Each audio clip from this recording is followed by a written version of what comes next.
New model activity টাস্কের প্রথম যে বাংলা প্রথম ভাষা দশম শ্রেণীর প্রথম যে প্রশ্নটি রয়েছে সেটি দেখো যে ঠিক উত্তরটি বেছে নিয়ে লেখো। তপনের লেখা যে গল্পটি সন্ধ্যাতারা পত্রিকায় ছাপা হয়েছিল।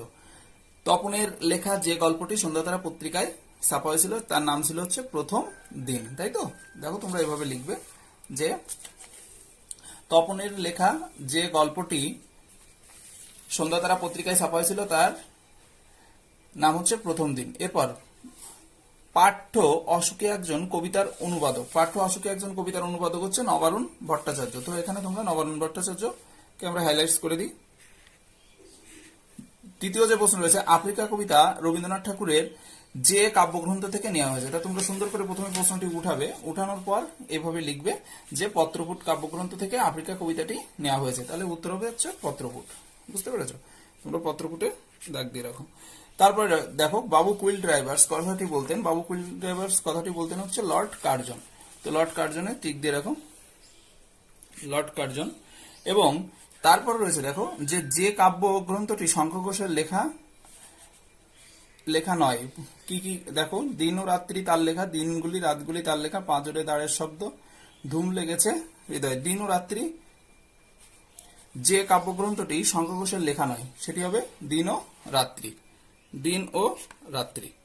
তো তারপরে কম বেশি 20টি শব্দে উত্তর লিখতে হবে। কম বেশি 20টি শব্দে উত্তরে প্রথম যে প্রশ্নটি রয়েছে, কোন কথাটি শুনে তপনের চোখ মার্বেল হয়ে গিয়েছিল। তো এই প্রশ্নের উত্তরটা আমরা এভাবে লিখবো। কিভাবে লিখবো দেখো, যে লেখকরা ভিন্ন জগতের প্রাণী, এটাই ছিল তপনের ধারণা। কিন্তু তার নতুন ছোট মেসোমশাই যখন একজন লেখক এ কথা শুনে তপনের চোখ মার্বেল হয়ে গিয়েছিল। তো এটাই কিন্তু মূল কারণ ছিল তপনের চোখ মার্বেল হয়ে যাওয়ার কারণ। যথাযথ উত্তর লিখতে হবে, খুব বেশি বড় করে লেখা যাবে না, 20টি শব্দের মধ্যে লিখতে হবে। তো দ্বিতীয় যে প্রশ্নটি রয়েছে দেখো, অশোকে একজন কবিতাটি পাবলো নেরুদার কোন কাব্যগ্রন্থ থেকে নেওয়া হয়েছে, কোন কাব্যগ্রন্থের অন্তর্গত। তো তোমরা পরবর্তী যে প্রশ্নের যে আনসার সেটি দেখো, সেটিতে অশোকে একজন যে কবিতা, অশোকে একজন কবিতায় পাবলো নেরুদার কোন কাব্যগ্রন্থের অন্তর্গত। এটি হলো এক্সট্রা ভ্যাগারিয়া কাব্যগ্রন্থের অন্তর্গত। এক্সট্রা ভ্যাগারিয়া শব্দটি ভালোভাবে মাথায় রেখো, এক্সট্রা ভ্যাগারিয়া কাব্যগ্রন্থের অন্তর্গত। তারপরে দেখো পরের যে প্রশ্নটি রয়েছে সেটি হচ্ছে, হারিয়ে যাওয়া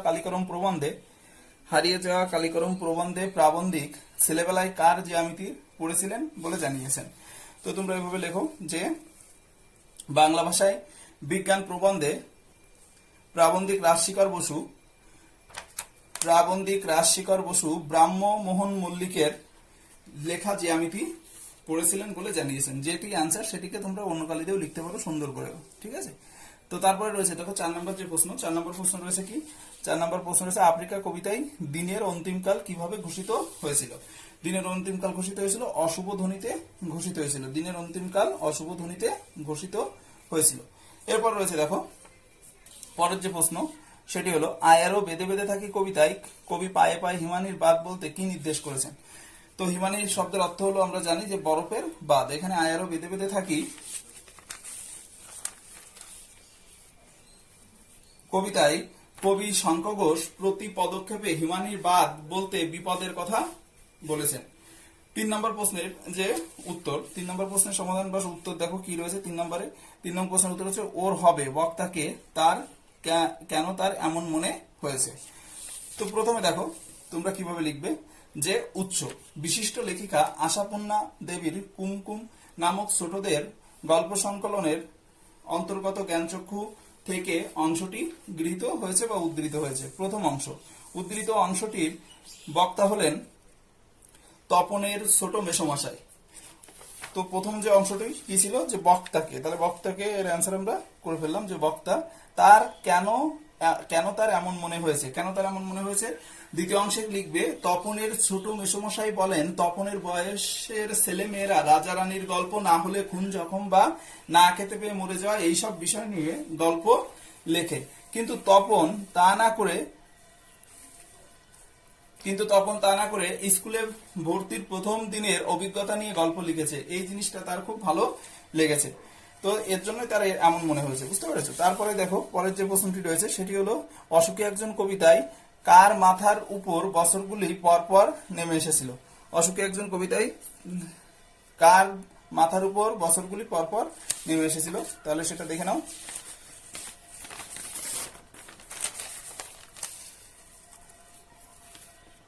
আগের যে প্রশ্নটি ওর সাথে আরো একটু অ্যাড করে নিবে তোমরা, যে বক্তা অর্থাৎ তপনের ছোট মেসোমশার এরূপ মনে হয়েছে তপনের কাজের দ্বারা, ঠিক আছে, বা তপনের লেখার দ্বারা, আর তাই তার মনে হয়েছে যে তপনের দ্বারা হবে। এরপর দেখো, অসুখী একজন কবিতায় মাথার উপর বছরগুলি পরপর নেমে এসেছিল, কারণ যে বিষয়টা আমরা এখানে ব্যাখ্যা করব সেটি হলো যে প্রদত্ত অংশটি কবি নবারুণ ভট্টাচার্যের অনুদিত চিলিয়ান কবি পাবলো নেরুদার রচিত এক্সট্রাভ্যাগারিয়া নামক কাব্যগ্রন্থের অন্তর্গত অসুখী একজন কবিতা থেকে নেওয়া হয়েছে। প্রথম অংশে কি বলা হয়েছে? প্রথম অংশ দেখো, কবিতায় কবির প্রিয়তমার মাথার উপর বছরগুলি নেমে এসেছিল, যিনি কবির জন্য অপেক্ষারত অবস্থায় ছিলেন। দ্বিতীয় অংশ, জীবন ও জীবিকার জন্য বাসভূমি ছেড়ে দূরে চলে যাওয়া তার প্রিয় মানুষটি যে ফিরে আসবে না এ কথা তার প্রেমিকার অজানা ছিল, কিন্তু জীবন এতে থেমে থাকেনি।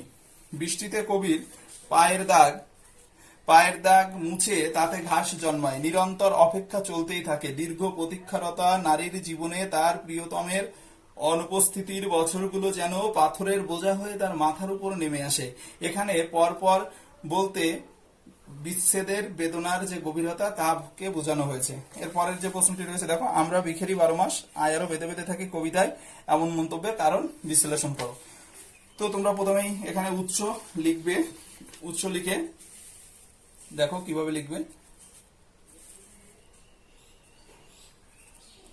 যে বিশিষ্ট কবি শঙ্খ ঘোষ বিরচিত জলই পাষাণ হয়ে আছে নামক কাব্যগ্রন্থের অন্তর্গত আয়ারও বেঁধে বেঁধে থাকি নামক কবিতা থেকে উদ্ধৃত অংশটি গৃহীত হয়েছে। কারণ বিশ্লেষণ কি করবে, আমরা বিখেরি 12 মাস বলতে কবি মানুষের মানসিক দৈন্যের কথা বলেছেন। কবির মতে নানা প্রতিকূলতার মধ্যে যুগ যন্ত্রণার ক্ষত নিয়ে মানুষ বেঁচে আছে, সে পথহারা, তার মানসিক দৃঢ়তা শিথিল হয়ে পড়েছে।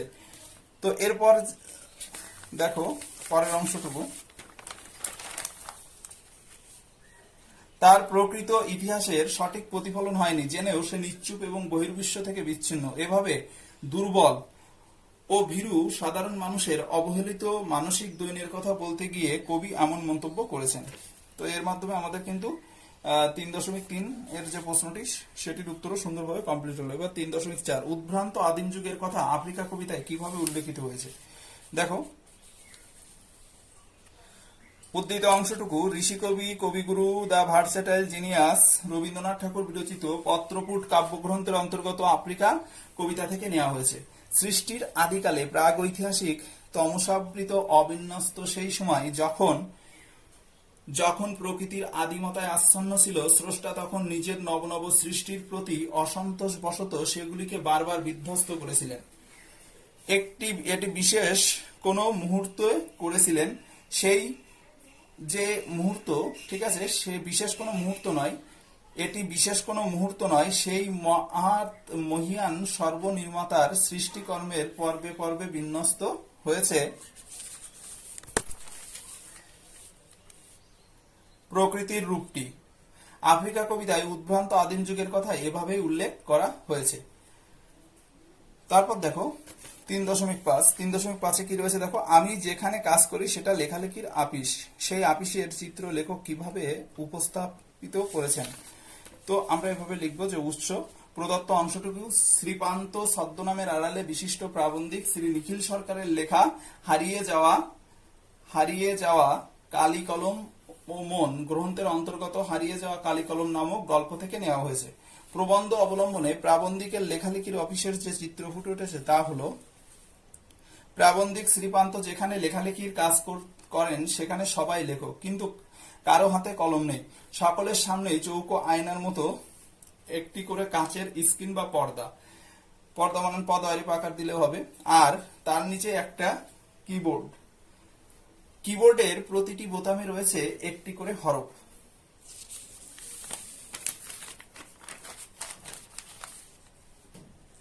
সকলে লিখছেন, মাঝে মাঝে লেখা থামিয়ে সেই স্ক্রিনের দিকে তাকাচ্ছেন। লেখক যদি কোনোদিন কলম নিয়ে যেতে ভুলে যান, সেদিন সমস্ত অফিস খুব জোর একটা ভোতা মুখওয়ালা কলম খুঁজে পায়, যা দিয়ে লেখা ভালো হয় না। কলম নেই, তবুও লেখক বলেন লেখালেখির অফিস। যেহেতু এখন বর্তমান সব ডিজিটালাইজড হয়ে গিয়েছে এবং সমস্ত জায়গাগুলো কম্পিউটার দখল করে নিয়েছে, তারই একটা বর্ণনা কিন্তু এখন রয়েছে। কিন্তু কিছু কিছু মানুষ কিন্তু এখনো আমাদের যে প্রাচীন লেখার পদ্ধতি, সেই পদ্ধতির উপরে কিন্তু এখনো নির্ভর করে আছে এবং এটা আমাদের সংস্কৃতির মধ্যে পড়ে। এরপর দেখো রয়েছে নিচের প্রশ্নগুলির উত্তর নিচের ভাষায় কম বেশি 150 শব্দে লেখো। পৃথিবীতে এমন অলৌকিক ঘটনাও ঘটে, কোন ঘটনাকে অলৌকিক আখ্যা দেওয়া হয়েছে, সেই ঘটনার প্রতিক্রিয়া কি হয়েছিল, জ্ঞানচক্ষু গল্প অনুসরণে বুঝিয়ে দাও। তো পৃথিবীতে এমন অলৌকিক ঘটনা প্রথমে আমরা লিখব। বিশিষ্ট লেখিকা আশাপূর্ণা দেবী বিরচিত কুমকুম নামক কাব্যগ্রন্থের অন্তর্গত জ্ঞানচক্ষু গল্প থেকে উদ্ধৃত অংশটি গৃহীত হয়েছে। প্রথম অংশ, গল্পের কেন্দ্রীয় চরিত্র হলো তপন। বিশাল পৃথিবীতে স্বল্প বাস্তবতাবোধ নিয়ে আর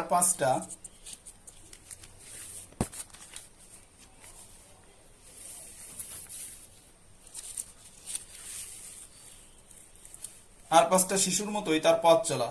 লেখকদের সম্পর্কে তার ধারণা সে কথাই বলে। সেই তপন তার নতুন লেখক মেসোমশায়ের সান্নিধ্যে এসে অনুপ্রাণিত হয়ে কাঁচা হাতে একটা গল্প লিখে ফেলে। সেই গল্পটি মাসির প্ররোচনায় ও মেসোর প্রভাবে সত্যি একটি পত্রিকা অর্থাৎ সন্ধ্যাতারা পত্রিকায় প্রকাশিত হয়। ছোট্ট তপনের কাছে তার গল্প ছাপার অক্ষরে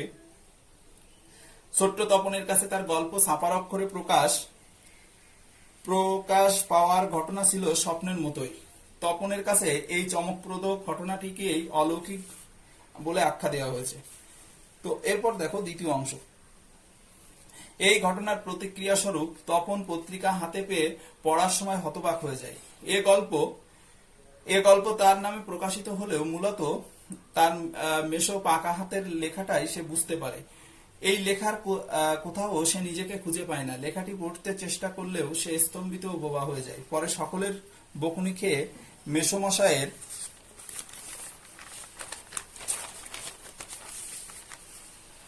কারেকশনের নামে পুরোটা বদলে দেওয়া গল্পটি তপন গড়গড়িয়ে পড়ে এবং মনের দুঃখের সংকল্প করে যে কোনো লেখা ছাপতে দিলে সে নিজের কাছে হাতের লেখাই দেবে, তাতে ছাপা হোক বা না হোক। পরবর্তী যে প্রশ্নটি রয়েছে সেটি দেখো যে আয়ারও বেদে বেদে থাকি কবিতায় কোন কাব্যগ্রন্থের অন্তর্গত কবিতা? আয়ারও বেদে বেদে থাকি কোন কাব্যগ্রন্থের অন্তর্গত কবিতা? কবিতার এই আহ্বান ধ্বনিত হয়েছে কেন? তাহলে দেখো বেদে বেদে থাকতে বলেছে কেন। প্রথম বলছে যে প্রথম অংশ, বিশিষ্ট কবি শঙ্খ ঘোষ আয়ারও বেদে বেদে থাকি নামক কবিতা জলই পাষাণ হয়ে আছে নামক কাব্যগ্রন্থের অন্তর্গত। দ্বিতীয় অংশ কি রয়েছে, বন্য জীবজন্তুর হাত থেকে নিজের রক্ষার্থে আদিম অরণ্যচারী মানুষের মনেও একদিন সংঘবদ্ধভাবে বসবাস করার ভাবনা জেগেছিল। এভাবেই গড়ে উঠেছিল পরিবার, পাড়া,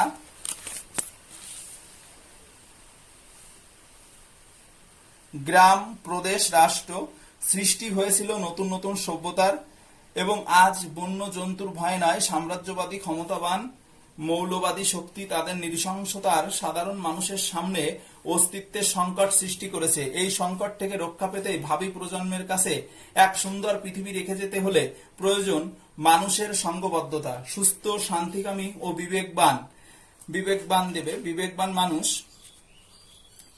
মানুষের ঐক্যবদ্ধ অঙ্গীকারই একমাত্র এ সভ্যতার সংকট মোচন সম্ভব। তাই আয়ারও বেদে বেদে থাকি নামক কবিতায় কবির মুখে বেদে বেদে থাকার আহ্বান ধ্বনিত হয়েছে। এখানে ধ্বনিত হবে। তারপর দেখো পরের যে প্রশ্নটি রয়েছে, দস্যুরা কিভাবে আফ্রিকার ইতিহাসে চিরচিহ্ন এঁকে দিয়েছিল তা আফ্রিকা কবিতা অনুসরণে আলোচনা করো।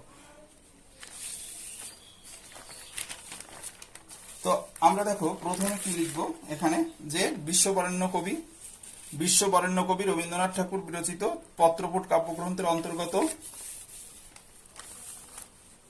আফ্রিকা নামক কবিতা থেকে উদ্ধৃত অংশটি গৃহীত হয়েছে। প্রসঙ্গ কি লিখব, যে সৃষ্টির সূচনা থেকেই আফ্রিকা অরণ্যাবৃত। সে তথাকথিত উন্নত সভ্যতার আলো থেকে বহু দূরে নির্বাসিত ছিল। সভ্য ইউরোপীয় সভ্যতার চোখেও আফ্রিকা উপেক্ষিত ছিল দীর্ঘদিন। তথাকথিত সভ্য পাশ্চাত্য সভ্যতা আফ্রিকার নিজস্ব জীবনধারা, ঐতিহ্য, সংস্কৃতি ইত্যাদিকে স্বীকার করত না। কিন্তু ঊনবিংশ শতকে ইউরোপীয়রা আফ্রিকার উপনিবেশ স্থাপনের জন্য ক্রমেই এই শতকের প্রায় শেষে প্রায় পুরো আফ্রিকা ইউরোপের বিভিন্ন দেশের উপনিবেশে পরিণত হয়। আফ্রিকার সম্পদে এই শ্বেতাঙ্গ উপনিবেশিকদের তথা সাম্রাজ্যবাদী দস্যুর দল শুরু করে অমানবিক লাঞ্ছনা। আফ্রিকার কৃষ্ণাঙ্গ মানুষগুলি লোহার হাতকড়ি পরিয়ে মানুষ ধরা এই বর্বরেরা তাদের পরিণত করে কৃতদাসে।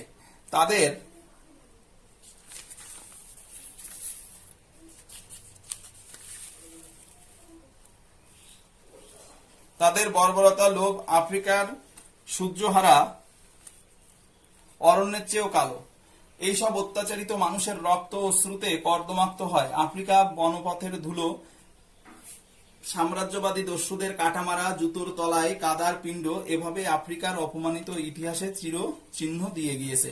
পরের প্রশ্ন দেখো 4.4-এর, জন্ম নিল ফাউন্টেন পেন। হারিয়ে যাওয়া কালিকলম রচনা অবলম্বনে ফাউন্টেন পেনের জন্ম বৃত্তান্ত আলোচনা করো। তাহলে শ্রীপান্ত উৎস কি লিখবো, যে শ্রীপান্ত ছদ্মনামে আড়ালে লেখক নিখিল সরকার রচিত হারিয়ে যাওয়া কালিকলম নামক কাব্যগ্রন্থের অন্তর্গত হারিয়ে যাওয়া কালিকলম গল্প থেকে উদ্ধৃত অংশটি গৃহীত হয়েছে।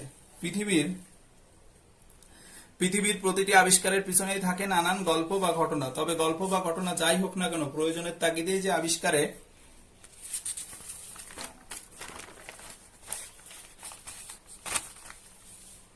কথা সকলেই মানতে বাধ্য। লুইস অ্যাটসন ওয়াটারম্যান ফাউন্টেন পেন আবিষ্কারের পিছনেও এমন একটি বৃত্তান্ত রয়েছে। তিনি ছিলেন একজন ব্যবসায়ী। সেকালে অন্য ব্যবসায়ীদের মতো তিনিও দোয়াত কলম নিয়ে কাজে বেরোতেন। একবার তিনি ব্যবসায়ীর সঙ্গে চুক্তিপত্র সই করতে গিয়েছিলেন। দলিল কিছুটা লেখা হয়েছে, এমন সময় দোয়াত হঠাৎ উপুড় হয়ে গেল কাগজে। আবার তিনি ছুটলেন কালির সন্ধানে। ফিরে এসে শোনেন তিনি ইতিমধ্যে আরেকজন ব্যবসায়ীর সঙ্গে সই সাবুদ সব চুক্তি করে পাকা করে ফেলেছেন। এই ঘটনার পরিপ্রেক্ষিতে বিমর্ষ ওয়াটারম্যান প্রতিজ্ঞা করেন যে এর একটা বিহিত তাকে করতেই হবে। এরপর তিনি নির্লস প্রচেষ্টায় জন্ম নিয়েছিল ফাউন্টেন পেন। তো এরপর পরবর্তী যে প্রশ্নটি রয়েছে দেখো 4.5-এ, তারপর যুদ্ধ এলো। দেখো তোমরা প্রশ্নটা একটু দেখে নাও। এই যে তারপর যুদ্ধ এলো, কিসের মতো যুদ্ধ এলো, তার পরিণতি কি ঘটলো। তাহলে দুটো পার্টে আমরা কিন্তু অ্যান্সারটা আলোচনা করব। প্রথম দেখো যে উৎস, নবারুণ ভট্টাচার্য অনুদিত চিলিয়ান কবি পাবলো নেরুদা বিরচিত এক্সট্রাভ্যাগারিয়া নামক কাব্যগ্রন্থের অন্তর্গত অসুখী একজন কবিতা থেকে উদ্ধৃত অংশটি গৃহীত হয়েছে। প্রথম অংশে আমরা কি লিখবো, যে কবিতা অনুসারে রক্তের এক আগ্নেয় পাহাড়ের মতো যুদ্ধ এলো। এবং দ্বিতীয় অংশ কি লিখবো উত্তরে, যে যুদ্ধের ভয়াবহ বিভৎসতায় মানুষ আশ্রয়হীন হলো, নৃশংসতার হাত থেকে রেহাই পেল না শিশুরাও। দাবানলের মতো যুদ্ধের আগুন সমগ্র সমতলে ছড়িয়ে পড়ল। তারপর দেখো কি হলো, ধ্বংস হলো দেবালয় আর তার ভেতরের দেবতারা, তাদের দেবত্ব নষ্ট হলো, মানুষকে তারা স্বপ্ন দেখাতে ব্যর্থ হলো। কবির সেই মিষ্টি বাড়ির যে ঝুলন্ত বিছানা, গোলাপি গাছ, প্রাচীন জলতরঙ্গ সব চূর্ণ ও ভস্ম হয়ে যুদ্ধের আগুনে ভস্ম হয়ে গেল। ঠিক এভাবে শহরটা পুড়ে গেল, বিভৎসতার চিহ্ন নিয়ে ছড়িয়ে ছিটিয়ে পড়ে রইল কাঠকয়লা, দোমড়ানো মুসলানো লোহা আর বিভৎস মাথা আর রক্তের একটা কালো দাগ। শুধু সেই ধ্বংসস্তূপে বেঁচে থাকলো মেয়েটির অপেক্ষা আর অবিচল ভালোবাসা। তো তারপর রয়েছে দেখো ভাষাভিত্তিকের ব্যাকরণের যে প্রশ্নগুলো। প্রথমে রয়েছে দেখো যে অনুসর্গ হলো এক প্রকার অব্যয় পদ।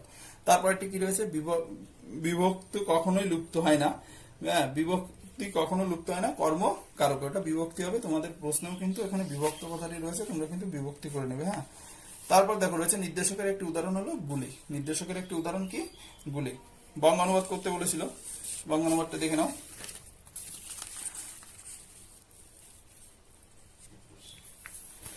বঙ্গ অনুবাদের প্রথম যে লাইনটা ছিল সেটা একটু দেখো, তাহলে তোমরা বুঝতে পারবে। Home is the first school where the child learns his first lesson.